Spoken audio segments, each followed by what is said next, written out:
about an incident that is occurring, a horrible incident in our country, and then we're going to begin our conversation. But before I begin, I do want to talk about what happened in Georgia, in Atlanta. It is tragic. Our country, the President and I and all of us, we grieve for the loss. Our prayers are extended to the families of those who have been killed. And it speaks to a larger issue, which is the issue of violence in our country and what we must do to never tolerate it and to always speak out against it. The investigation is ongoing. We don't yet know, we're not yet clear about the motive. But I do want to say to our Asian American community that we stand with you and understand how this has frightened and shocked and outraged all people, but knowing the increasing level of hate crime against our Asian American brothers and sisters, we also want to speak out in solidarity with them and acknowledge that none of us should ever be silent in the face of any form of hate. And with that, I am very excited to speak with the Taoiseach and to meet you this morning. Good morning. I am Kamala Harris, the Vice President of the United States, and very much looking forward to our conversation. And happy St. Patrick's Day on behalf of our country. As you know, our country has a long history of friendship, of shared values and culture and experiences with the people of Ireland. And I was very excited of the many responsibilities that I will perform as Vice President to, at the beginning of my service as Vice President, do and be a part of this tradition. Only wish that it were in person, but we can hope for next year that we will share a good breakfast together. But I do welcome you, and I will tell you that our commitment to Ireland remains steadfast and strong. In the midst of global freedoms being in decline, our nations remain close because we are committed to democracy.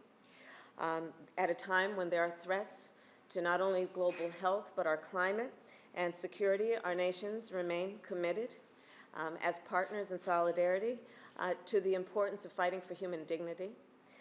On behalf of the President, I would like to thank Ireland for advancing our shared values as a member of the United Nations Security Council, and also thank you for our robust economic partnership. As you may know, I hail from California, where we take great pride in what we have created around technology, and have great admiration for the work that you are doing in Ireland and the partnership that we share. And we also thank you for the support of, currently I'm told we have 300,000 American jobs, and of course the support of the tens of thousands of jobs in Ireland, and the investment that we share in each other and our economic prosperity. And we are of course hopeful to create more jobs as we continue to strengthen our partnership. And next year, as I said, I look forward to meeting with you over breakfast, but for now we'll make this work, and I look forward to our conversation. And again, happy St. Patrick's Day to everyone and to you. Thank you. And first of all, Madam Vice President, I would like to express my condolences to you and to the American people and to the families of those bereaved and families of those killed and injured in the terrible shootings in Atlanta. And be sure of our solidarity of all of the people of Ireland and indeed the entire world at this attack on the Asian American community. And I join with you in saying we have to consistently and constantly speak out about this type of mindless violence in our midst. Madam President, Vice President, in November 1990, 30 years to the day before your recent election, Ireland elected our first woman president, Mary Robinson.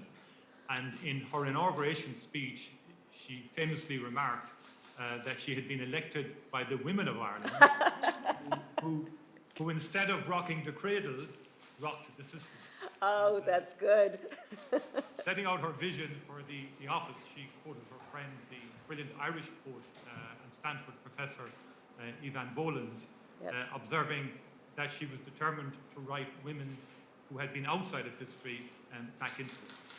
So alongside President Biden, your own election, Madam and Vice President, has written history at many levels. Thank you. As you have said, you may be the first woman in your role, but you will not be the last. And Indeed. I hope, Madam Vice President, that I will have the opportunity to welcome you to Ireland too during your time as Vice President. You will be most welcome. Thank you. You know the ties between our nations are rich and they are deep. The grass on the flag of your own home state of California, on which that famous grizzly bear prowls, is officially an Irish green, testament to the immigrants who helped build the Golden State. Absolutely. And one of them was Kate Kennedy of Meath, and she led the Equal Pay for Equal Work campaign of 1874, which successfully lobbied the Californian legislature to provide female teachers the same pay as their male counterparts. And in 1886, she was then the first woman in California to run for statewide office. Now, she didn't win any more than the fight for equal pay was won at that time. Yes. But she put both ideas on the agenda.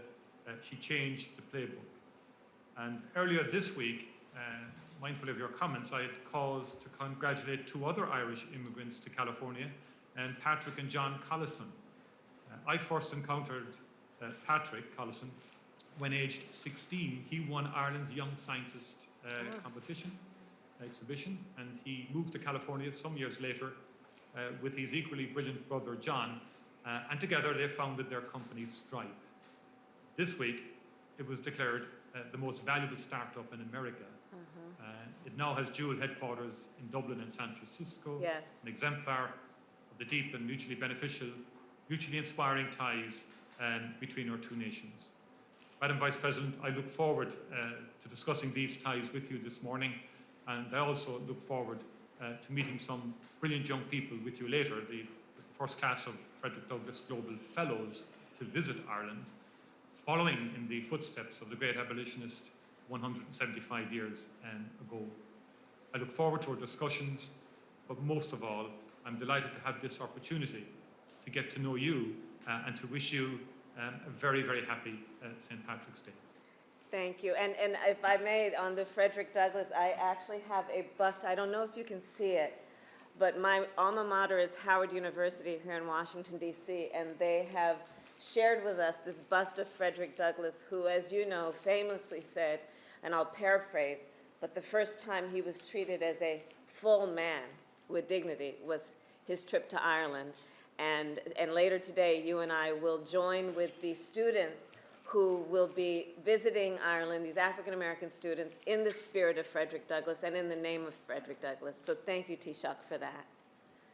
Yeah, it was quite an extraordinary journey for its time Yes. and visit. And I went to an exhibition recently on Frederick Douglass' time in Ireland and in my own home city as well, in Cork. And it struck me the degree to which he was actually received in Ireland in such a warm and friendly way. Yes. And of course, he got to meet the great liberator, Daniel O'Connell, Yes. as well, who inspired him a lot. And I think it demonstrates how far back we had so much in common in terms of values and approach to the world. Absolutely. Thank you. Thank you.